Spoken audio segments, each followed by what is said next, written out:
Right, hello, I'm Debs. This is Debs Makes. Welcome. These are my December makes. So I hope the new year is off to a good start for all of you. I know I still haven't done my 23 review. I have started, kind of, but not filmed yet. So yeah, that's coming. And in the meantime, I thought I would do this roundup and then this is done. So some of these I've talked about on Friday sews. So obviously, if you've heard about them before, feel free to skip ahead. If I can do the chapter thing, I will. I do it on Canva, and then it doesn't seem to transfer to YouTube, so I'm sorry about that. And I'm looking into try and work out what I need to do to change it. So it has been a bit of a grisly week here, so nothing better than snuggling into nice, cosy, but obviously chic loungewear. So the first is the Hive pullover. Now I have talked about this before. I've made two versions of this. The plan was to do one for my daughter. She wasn't keen initially, and now I think she's changed her mind. So this one was made in a remnant of sweatshirting fleece that I dyed green. So it was just what I'd got in my stash. I missed off, and I did it with the other version as well. I missed off the cuff completely and just hemmed it. I just find it easier to kind of be a bit more flexible with the sleeve length if that's the case, but I did do the cuffed hem on the bottom. This is a zip that's slightly shiny from my stash. The other change that I made to the main pattern, which is an Allie Olson pattern, was that I only interfaced one side of this neck, and I think that's worked fine on both of my versions. I will link a Friday sews up here where I talk a little bit more about it, and I will show you the second version that I did, which is in this cotton jacquard knit fabric, which came from Simple Life. And there's a picture of me wearing that, so I shall put that here. I love this. I have made a matching Stella Hack bottom, so a straight leg pair of kind of trousers. And in the house I wear them together, and they are the snuggliest thing ever. So I am delighted with this as a make. There will probably be another. I don't know if I'll make the other version, which doesn't have the zip, it just has a straight across front, because I think that's really like the toaster, and I like my toaster, and I like the fit of the shoulder on my toaster. So this is supposed to be oversized, and the shoulder tip is kind of here, so it's about an inch past my shoulder point. But it's not too slouchy. I don't like it when things are like too oversized, because then I feel a bit untidy. I don't know, it's probably a Deb thing, but anyway, there you go.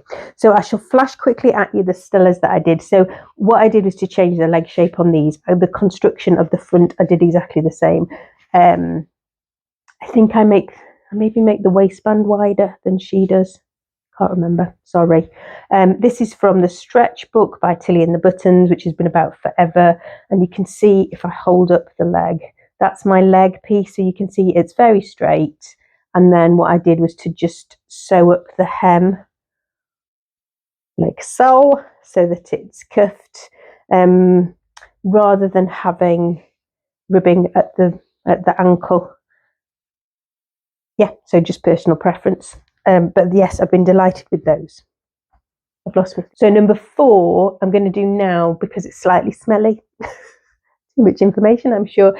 This is the DIY wearable blanket, which I made in this cuddle fleece, which came from Northern Monkey Makes for our 12-year-old as part of his Christmas present. I always, every Christmas, I make on Christmas Eve an article of like nightwear, sleepwear, cozy wear for them to open on Christmas Eve. Just kind of become a tradition. His sister had one of these last year and he was very jealous. He did have a ready to wear one that had got Minecraft logos all over it, but apparently it wasn't as soft as hers. So he had to have one this year. The pattern calls for it to be, you can do it completely lined, but what I do is to just double line the hood so that that's really snuggly, because this cuddle fleece is really nice on both sides. See if I can do it so you can see. So it is equally, not quite the same texture, but a very nice texture on both sides. There is this very big pocket. For him, I ended up cutting the shorter length. There's 2 lengths, but I think this is the small size, and you can see how oversized it was. In fact, I got my husband, who is a 46-inch chest, I think, to try this on yesterday, because I was thinking through some things, and actually his shoulders come to about here. So yes, there's plenty of room in it. I've used French terry in lieu of cuffing. Yeah, and it's been worn a load.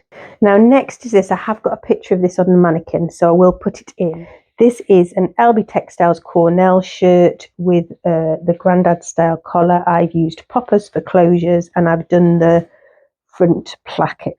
This fabric is super cute. It has got dachshunds and rabbits and little Scotty dogs and presents in all different directions, kind of flying through space on this navy background. And again, I think this came from Sarah. Might be lying. If it didn't, I'll put where it came from. This has a "You Deserve to Dream" label, which I thought was lovely. The recipient didn't like this. I know, as a mum, you try not to get wounded, do you? So this is my eldest. So she had felt the flannel that I used for the middle-sized child's pajamas, and she didn't like it because that was my original plan, was to do a night shirt using this pattern. So then I was kind of lost my confidence a little bit and thought, well, if I do a shirt, but what I'm going to do is to do it a size where she could wear it, also my son could wear it, or my daughter could wear it, and that way one of them hopefully will like it. Yeah, and she didn't like it. She doesn't. I don't know what she doesn't like about it. I think it's texture. So yeah, I might give up actually, because quite often if I make her jersey things, she loves them. And if I make woven things, she's less inclined to wear them. I think I worked out yesterday when I was trying to kind of suss out what the pattern was. So yes, nothing wrong with the dressmaking pattern at all. It has this really nice loop on the back and a yoke, and then a pleat. And yeah, like I say, but not appreciated. It has been taken by the middle-sized child, who seems to be wearing it at the moment. And we have our Christmas celebration for one side of the family traditionally at the end-ish of January. So it might get worn this weekend. We will see. In which case I shall breathe a sigh of relief. And the last Christmas make are these snuggly as PJ bottoms. I'm just trying to hold them up so you can see. I haven't got a picture of her wearing them. They are too long for me. I deliberately left them long so that we could cuff them, but she's not keen on that, so I don't know. She has similarly a "You Deserve to Dream" button label. She has beautiful stripe matching. She has one back pocket. I think there's two in the pattern.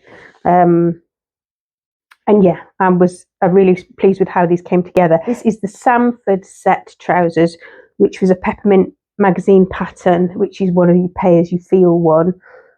I think the minimum you can pay is $5, $5 Australian dollars, I think. I might have got that wrong, who knows. Anyway, it's a pay as you feel pattern. There's a top as well, which is got a Revere, camp style collar, kind of like the Gilbert shirt. I didn't make the top as well because she tends to wear a vest top or a t-shirt and then wear bottoms, so I just made the bottoms. I have some more of this, as I say, because I was going to make a night shirt for the eldest, so I'm not quite sure whether I might make a shacket in it or something similar for either for the husband or for me. But yeah, I'm kind of a bit past sewing for everybody else at the moment, especially when there's a bit of a mixed reception. So these are enormous. I don't know if I said that already, sorry. I find these to be very, very oversized. I think they're meant to be kind of a day lounge pajama and made in a soft cotton. Obviously in the flannel they've got a bit more kind of heft to them. The recipient is delighted. She's been absolutely loving wearing them. They have been washed at least 4 times since Christmas. So there's no problem from that perspective. I just think if I probably wouldn't make them for myself because I just don't like that very, very oversized silhouette. That's the word, isn't it? Right. The next one is one that I haven't got anymore. So I shall put in a picture of our dog. I made for the 2nd or 3rd time the Closet Core dog coat. This is a free pattern. It's very adjustable. You can there's lots of sizes in it, and then it's got length and shortened lines so that you can change the the nape to tail length of it. And I made it in wax cotton on the outside and fleece on the inside, which were remnants from my stash. You use bias tape to edge it, and I ended up using 2 different kinds of bias tape. I really struggled to fit this because he's much more wriggly than he used to be. And what I ended up doing is making it too short. So it's just about 2 inches too short for him, which means it doesn't sit well across his bottom. He's also not very stocky. He's a German Wirehead pointer, and so he's got quite a thin body. But it just doesn't seem to sit very well on him. He doesn't like putting his head through the hole. So this has been donated. If I can get permission from the owner of the woof that it was donated to, I shall put a picture of her. She's Torrin, who's our dog's best friend. So we still get to see the coat in action, just not on us. The next one is another one that I've talked about before. This is slightly crumpled, I'm very sorry. If I can work out, I think it was the December Friday sews, but if I can link it, I will up there. So this is a toile of the Eve dress, which I made as a shirt in some white cotton sheeting that was left over from Sew Upcycle or Sew Frugal, one of those. There are some very pretty Pigeon Wishes buttons on it. And I've done the shirt placket, which is one of the options, and I've just done the band collar rather than the collar. I shall link to the dress that I made after I'd made this.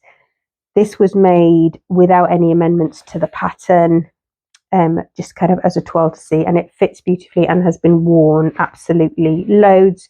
I'm tending to wear it tucked into trousers, with or without a waistcoat over the top, or I got a knitted, like a tank top, I don't know what you call that in the States, like a sleeveless sweater, like a sweater vest maybe is what it's called. So I got one of those from a company called Sea Salt for Christmas. So I had been very much enjoying wearing this underneath that. So this one is very much a success, and I think I might well make another one of these in the new year. Now, my final make for December, I don't actually have with me. I recorded some footage just before I wrapped it up to give it to somebody, and so I'm going to insert the footage. I apologise in advance because I think the camera comes to about here and look like one of those what are they called? Do you remember the character that used to look over a wall? Anyway, you can't see me very well.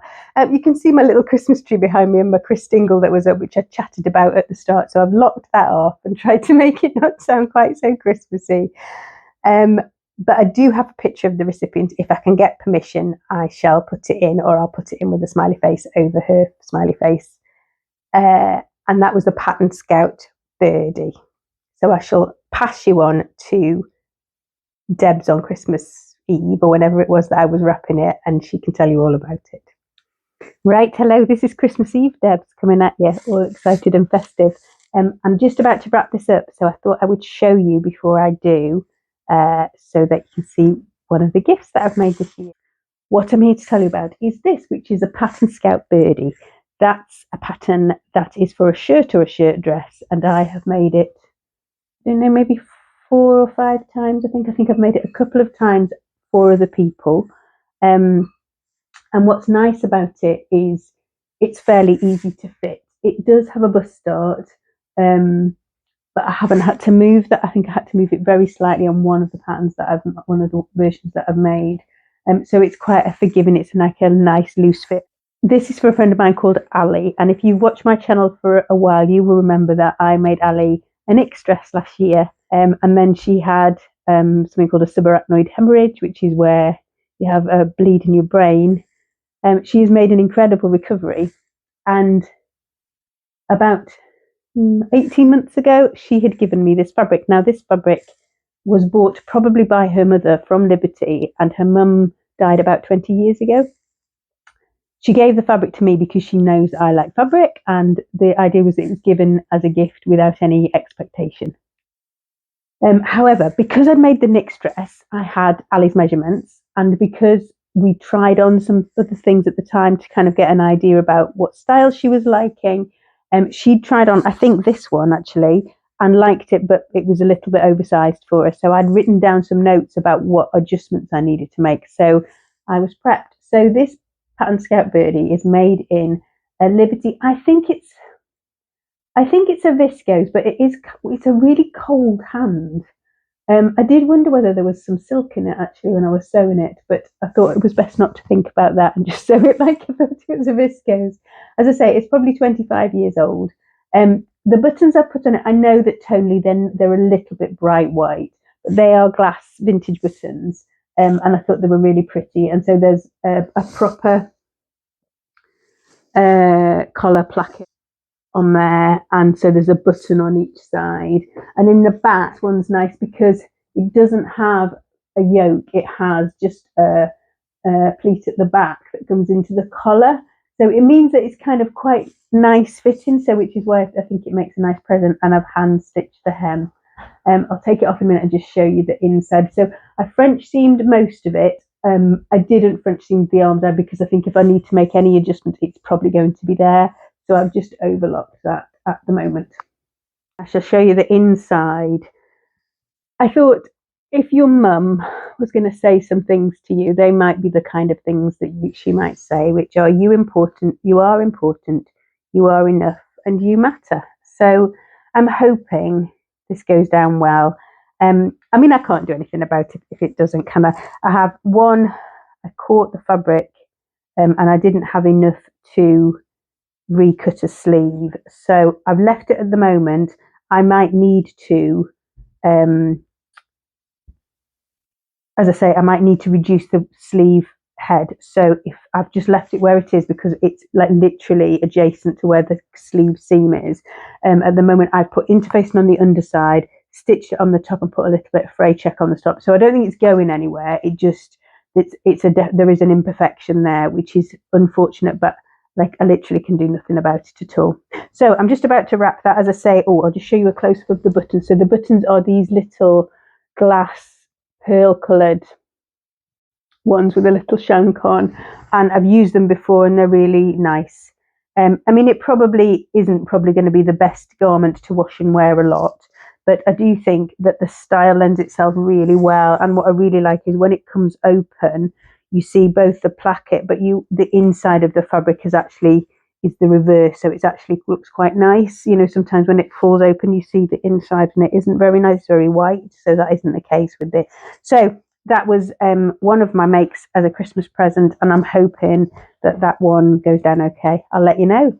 So that's it. That's all of my makes for December. So there were 9 things in total, the vast majority of which were a success. The dog coat was a fail, and the Cornell shirt was a fail, but not because of anything to do with the pattern, only to do with a mismatch between the recipient's expectations or sizes or fabric requirements and what I'd produced.